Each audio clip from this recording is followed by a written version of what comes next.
जय जय सिया राम। कार्यक्रम में उपस्थित उत्तर प्रदेश की राज्यपाल श्रीमती आनंदीबेन पटेल, यहां के लोकप्रिय कर्मयोगी मुख्यमंत्री योगी आदित्यनाथ जी, सभी पूज्य संतगण, उपस्थित अन्य सभी प्रबुद्धजन, श्रद्धालुगण, देवी और सज्जनों, श्री राम लला के दर्शन और उसके बाद राजा राम का अभिषेक, ये सौभाग्य राम जी की कृपा से ही मिलता है।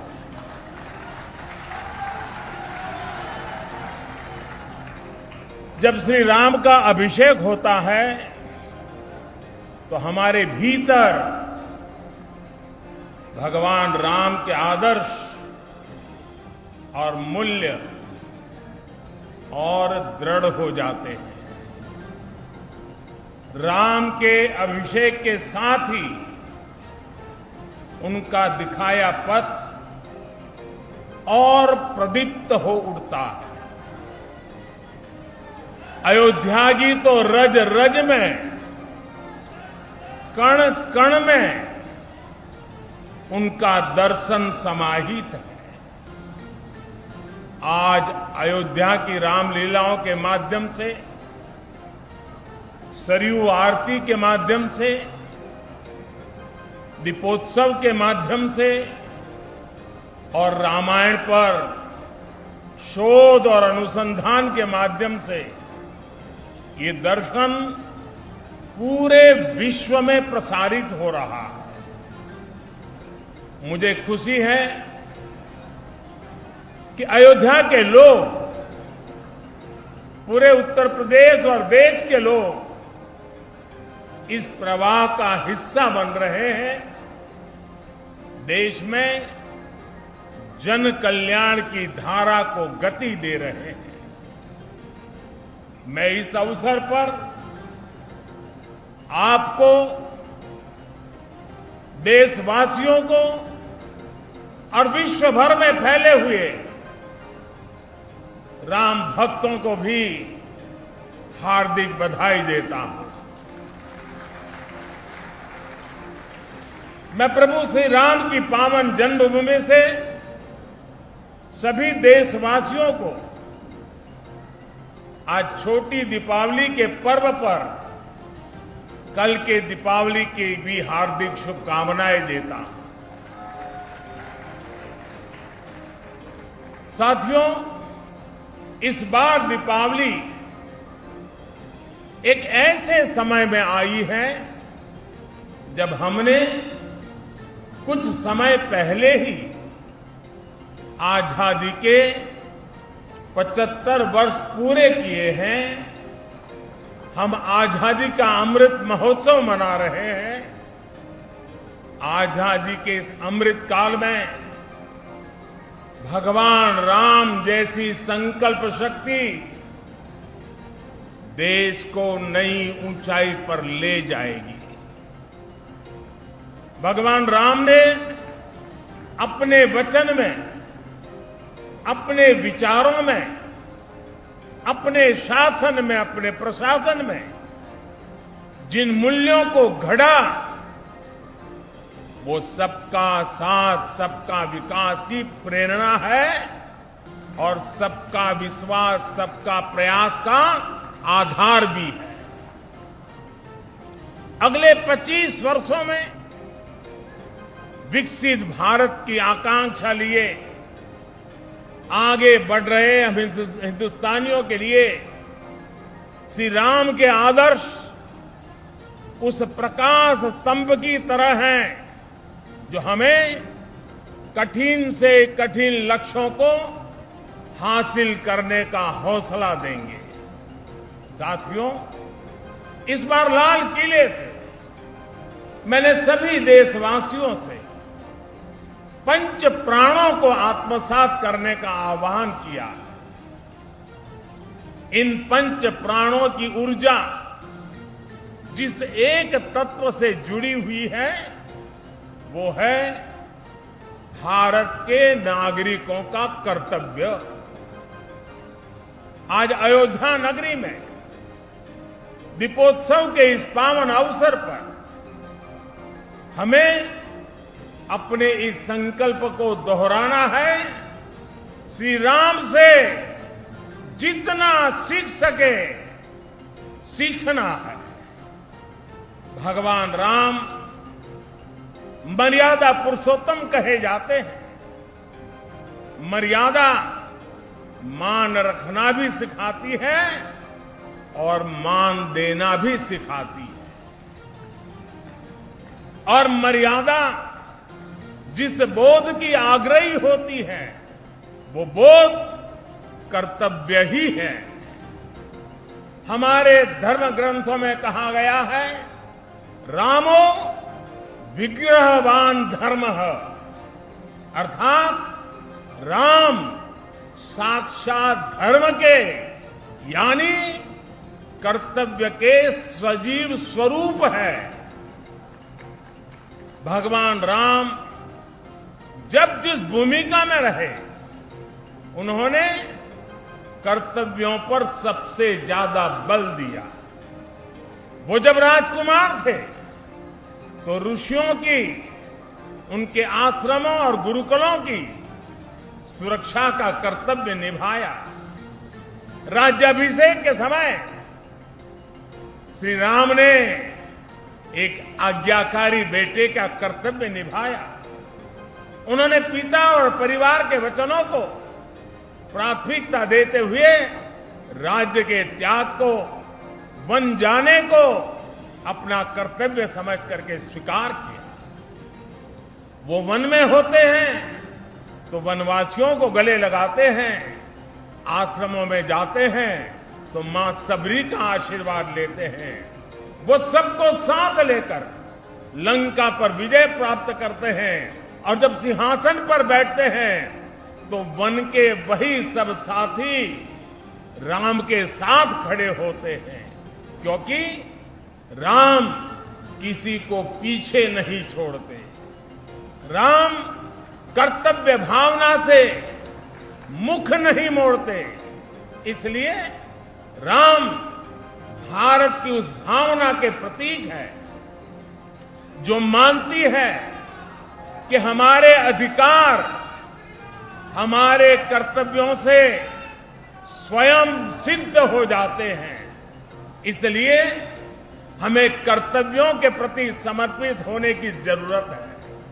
और संयोग देखिए, हमारे संविधान की जिस मूल प्रति पर भगवान राम, मां सीता और लक्ष्मण जी का चित्र अंकित है, संविधान का वो पृष्ठ भी मौलिक अधिकारों की बात करता है।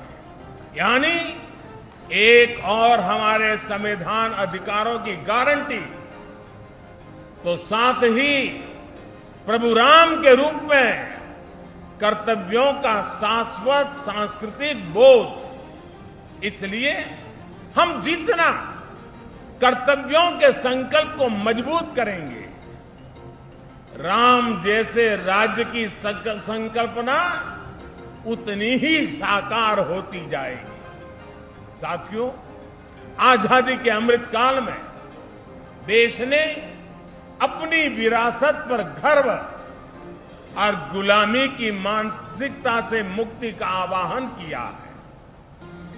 ये प्रेरणा भी हमें प्रभु राम से मिलती है। उन्होंने कहा था, जननी जन्मभूमिश्च स्वर्गादपि गरीयसी। यानी वो स्वर्णमयी लंका के सामने भी हीन भावना में नहीं आए, बल्कि उन्होंने कहा कि मां और मातृभूमि स्वर्ग से भी बढ़कर के है।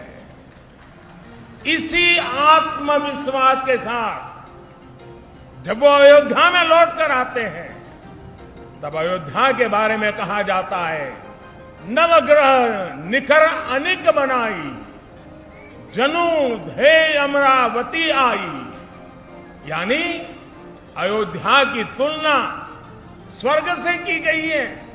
इसलिए भाइयों और बहनों, जब राष्ट्र निर्माण का संकल्प होता है, नागरिकों में देश के लिए सेवा भाव होता है, तो भी और तभी राष्ट्र विकास की असीम ऊंचाइयों को छूता है। एक समय था जब राम के बारे में, हमारी संस्कृति और सभ्यता के बारे में बात करने तक से बचा जाता था।